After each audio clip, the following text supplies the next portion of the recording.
Bem-vindo ao Contos da Meia-Noite. Aqui é a Fran. A partir de agora, o medo não pede licença. Apague as luzes, coloque os fones, feche os olhos e não olhe para trás. A história já começou. Antes de começar nosso relato, deixe aqui nos comentários de onde você está nos ouvindo. Eu nunca fui de acreditar fácil nessas coisas, mas também nunca fui de provocar. Sempre achei que o segredo era simples. Tem lugar que a gente passa, tem lugar que a gente fica, e tem lugar que a gente só deveria ter atravessado sem parar. Isso aconteceu quando eu aceitei um trabalho temporário no interior de Goiás. Cidade pequena, dessas que não tem prédio alto e onde todo mundo sabe da vida de todo mundo. Mesmo sem nunca ter conversado, eu precisava ficar 3 meses. Só isso. Não queria hotel, não queria pensão. Queria uma casa simples, barata, onde eu pudesse dormir e sair cedo sem dar satisfação. A imobiliária só tinha uma opção dentro do meu orçamento. Uma casa antiga, num bairro afastado do centro, quase no limite da cidade. Rua de terra, iluminação fraca e vizinhos longe demais para ouvir qualquer coisa. O corretor falou pouco. Mostrou a casa rápido. Disse que o valor estava baixo, porque o dono tinha pressa em alugar. Eu não perguntei o motivo. Quando o preço é bom demais, a gente finge que não percebe. A casa tinha 2 quartos, sala, cozinha e um quintal grande nos fundos. O muro era alto, mas velho. Tinha rachaduras que pareciam veias secas subindo da terra. No fundo do quintal, perto do muro, tinha um cômodo separado, quase um puxado, porta de madeira inchada, fechada com cadeado velho.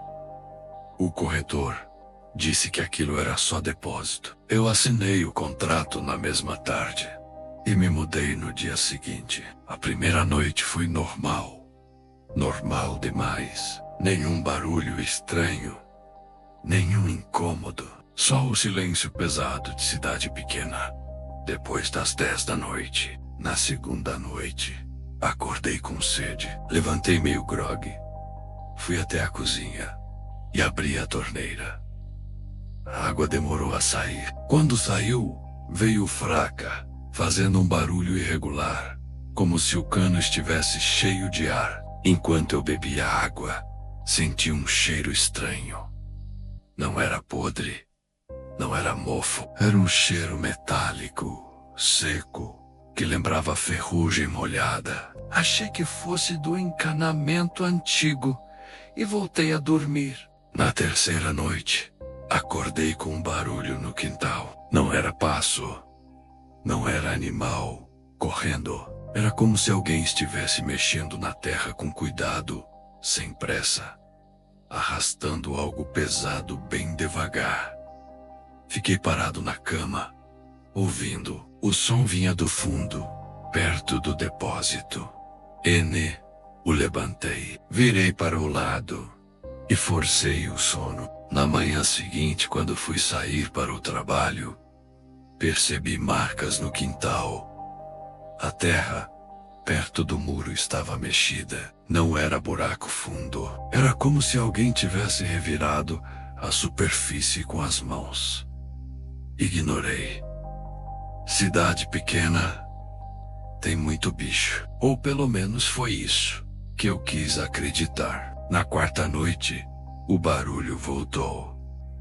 Só que dessa vez, não era só no quintal. Veio acompanhado de um som dentro da casa. Um estalo seco, repetido, como madeira, trabalhando sob peso.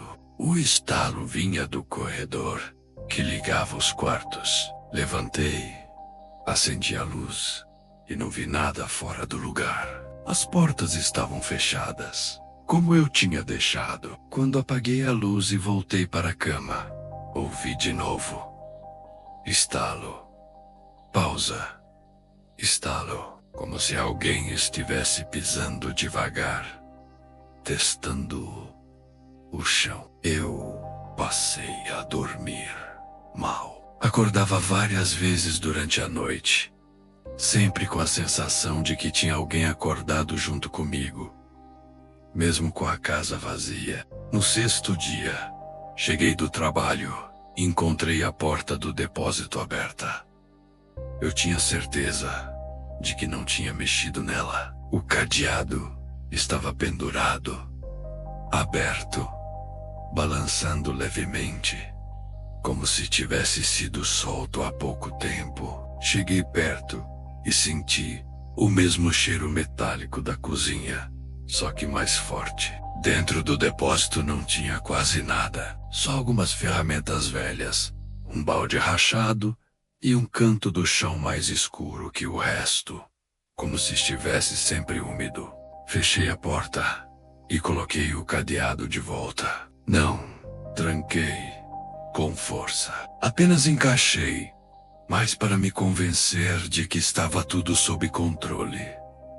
Naquela noite, sonhei que alguém me chamava pelo nome. A voz vinha de fora da casa, baixa, insistente. Quando acordei, ainda ouvi o final do chamado, como se tivesse atravessado o sonho e ficado no ar. Eu levantei suado, com o coração acelerado. Do quintal vinha um som de respiração.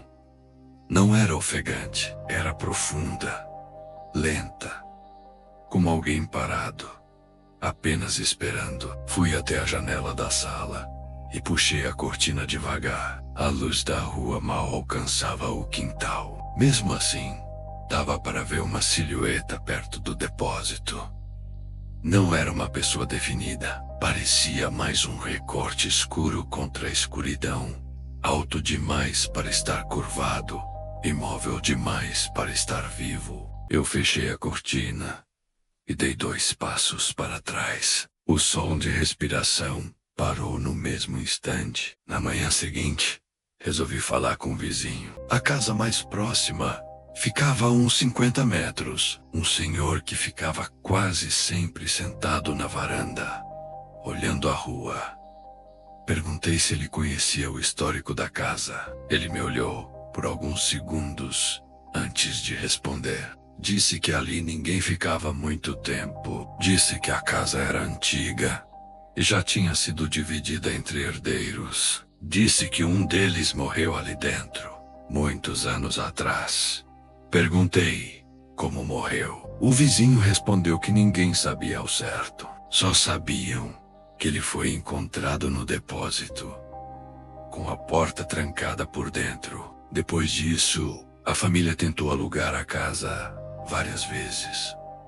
Sempre dava problema. Sempre alguém ia embora antes do previsto. Voltei para casa com aquela conversa martelando na cabeça. Naquela tarde, o cheiro metálico estava mais forte. Vinha do corredor e parecia se espalhar devagar, como se a casa estivesse respirando. Quando cheguei perto do depósito, vi que a terra ao redor da porta estava novamente mexida. Pequenas marcas de dedos, rasas, espalhadas pelo chão seco. Senti um impulso estranho de abrir a porta.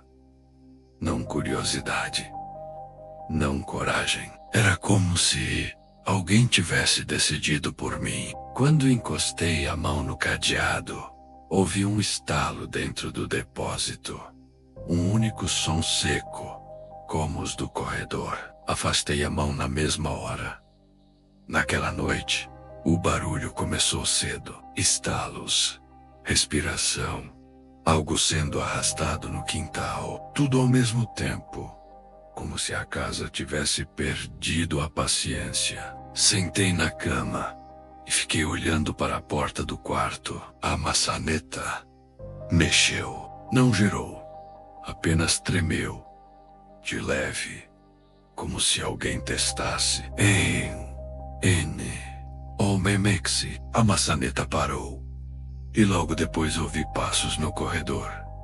Passos lentos, arrastados, sem ritmo humano. O som parou do outro lado da porta. Senti o cheiro metálico invadir o quarto, forte, a ponto de arder o nariz. Então ouvi um sussurro. Não dava para entender palavras. Era só som de voz, abafado, como se viesse debaixo da terra. Fechei os olhos e fiquei imóvel. Não rezei, não gritei. Só esperei. Quando o silêncio voltou, já estava quase amanhecendo. No dia seguinte, decidi sair. Não esperei conversa. Não tentei negociar contrato. Juntei minhas coisas e coloquei tudo no carro. Antes de ir embora, passei pelo quintal uma última vez. A porta do depósito estava aberta. Dentro, o chão tinha sido completamente revirado. No centro, havia um buraco raso, do tamanho de uma pessoa encolhida. Não tinha corpo. Não tinha nada. Solteiro. Saí da casa sem trancar. Não olhei para trás. Fiquei hospedado numa pensão até o fim do contrato de trabalho. Dormia mal, mas dormia. O silêncio ali era barulhento, mas era bácio. 2 semanas depois, passei pela rua da antiga casa. Por acaso, o portão estava aberto. O mato do quintal alto, seco, como se ninguém cuidasse havia anos. Perguntei depois ao corretor se a casa tinha sido alugada novamente. Ele disse que sim. Um rapaz tinha entrado poucos dias depois de mim. Perguntei quanto tempo ficou. O corretor respondeu que não sabia ao certo. Só sabia que o rapaz saiu durante a madrugada, deixando tudo para trás, e nunca mais voltou para buscar. Até hoje, quando sinto o cheiro de ferrugem em lugar fechado, lembro daquela casa. Não porque ela fosse assombrada, mas porque parecia ter aprendido, com o tempo, a não aceitar mais ninguém dentro.